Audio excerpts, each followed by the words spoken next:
Hey, you don't need to get that close. The camera will work. He's so bashful. Ah, Got it. Good. God.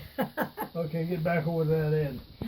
I Hold could that hear end down. Karen coming up the stairs, and I stepped out in the hall and looked down. She was falling from the banister against the wall. From the banister against the wall. Oh, Mom! Mom! Mom! Mom! Oh, God. And I run out and I got her over and pulled her upstairs and set her on the bed. That took me 10 minutes to stop her from crying and screaming, Mom, Mom, Mom. Oh, I thought I was going to find you dead. I've called 5 times. Karen, my phone isn't working. So last night, whenever she started to cry, when I said, I wish I was dead, she said, you know that I'm not going to let you die because I can't live without you. It don't matter how much you tell her, Karen, I'm 92 and God is going to take me home. And it'll be a nicer place there than here in this heat. So anyhow. Yeah, she's going to my go. My poor daughter. She's going to go berserk. You know, she said last night that I can't part with you. My best friend is Chris Lambing from Palmville, the piano player at my church. So she said to me, you know what? You can't die until some preacher talks to your daughter and explains to her, Karen, when your mom dies and goes to heaven, she's going to be in a better place. She's going to meet her God. Leave her go in peace. She ain't gonna. She said, I can't live without her. Look what she did with her dad. Huh? Look what she did with She was almost that bad with her dad. He was in hospice 9 months. Somebody stayed with me here every night but 4 in 9 months.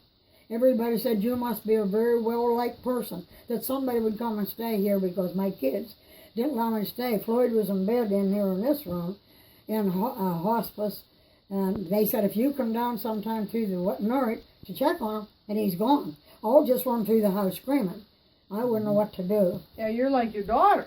Huh? Your daughter's the same way. She gets it on us. Yeah. But she would scream before her dad died. Out here in the yard, she would run on. I would try to hold her. I ain't going to let him go. I said, Karen, who's bigger, God or you? God is bigger than you, and he's going to take your dad. He can't. He can't. I said, be glad your dad lived to be 85. Oh, I don't care if he's 185. I ain't going to let him go. That's the way my daughter is. Mm-hmm. We must have brought her up with too much love in this family. I don't know. Mm-hmm. Is there such a thing? No. Mm-mm. She's just like you.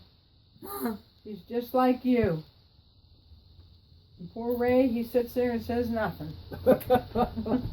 I'm just watching the birds and the animals. Yeah, that's all he worries about. Well, we were in Indiana.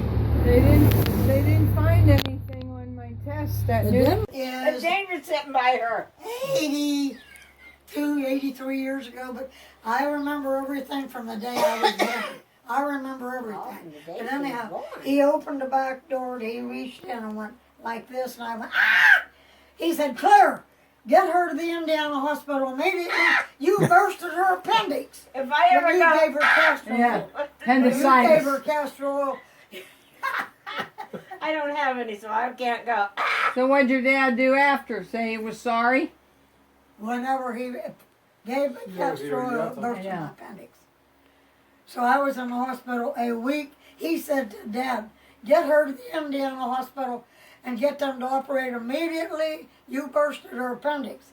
So they operated on Sunday. I don't remember when we left Elderton. That's the last I remember.